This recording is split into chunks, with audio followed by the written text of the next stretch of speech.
वर्ष 1991 අගෝස්තු මාස 15 වන දින විශ්වවිද්‍යාල කාර්ය මණ්ඩල සමාජිකයෙකු ලෙස සේවයට එක් වූ ප්‍රේමරත්න නම් වූ තරුණ මහතා වසර 46ක් තිස්සේ දැවැන්ත වෘක්ෂයක්සේ වැඩුණු ශ්‍රී ලංකා විවෘත විශ්වවිද්‍යාලය ගොඩනැංවීමෙහි තම ශ්‍රමය, කාලය, දැනුම විශ්වවිද්‍යාලය පුරා වසර 34කට අධික කාලයක් ව්‍යාප්ත කළ පුද්ගලයෙකි. මෙතුමා අධ්‍යයන සහ අනධ්‍යයන කාර්ය මණ්ඩලය අතර නිහතමානීත්වයේ ප්‍රතිමූර්තියයි. තම රාජකාරිය පමණක් නොව තම සේවකයන්ගේ අයිතිවාසිකම් වෙනුවෙන්ද නොසැලී නැගී සිටි මෙතුමා වෘත්තීය සමිති ගණනාවක ආරම්භක සමාජිකයෙකි.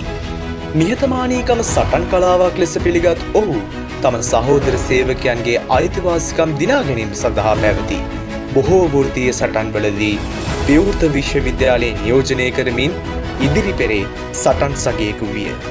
සියලු සේවකයන්ගේ සුබ සාධනය වෙනුවෙන්ද කටයුතු කළ මෙතුමා පසුකාලීනව වෘත්තීය සමිති එකමුතුවෙහි සභාපතිත්වයට පත්වී සාකච්ඡා එකමුතුකම සහ සාධාරණත්වය මත පදනම් වූ නායකත්වයක් ගෙන ගියේය. ඔහුගේ නායකත්වය තුළ බලය නොව සේවය ප්‍රමුඛ විය. තම තනතුරෙහි කාර්යයන් මනා ලෙස ඉටු කළ මෙතුමා නිහතමානී සිනහවෙන් සහ සරල හැඟීමෙන් සියලු දෙනාගේ හදවත් දිනා ගැනීමට සමත් විය. විවෘත විශ්වවිද්‍යාලය තුළ ක්‍රියාත්මක වූ සියලු වෘත්තීය සමිතිවල ගෞරවාදරයට පාත්‍ර වූ මෙතුමා විවිධ අදහස් අතර එකමුතුකම ගොඩනගා ගැනීමට සමත් වූ අද්විතීය නායකයෙකි. ඔහුගේ වචනවල ශක්තිය තිබුණේ කෝපය නොව සාධාරණත්වය සහ මනුෂ්‍යත්වයයි. එස් ප්‍රේමරත්න මහතාණෙනි, ඔබගේ දිගු සේවා ගමන, කැපවීම, අවංකභාවය සහ මානුෂීය ගුණාංග අනාගත පරපුරටත් ආදර්ශයක් වනු ඇත.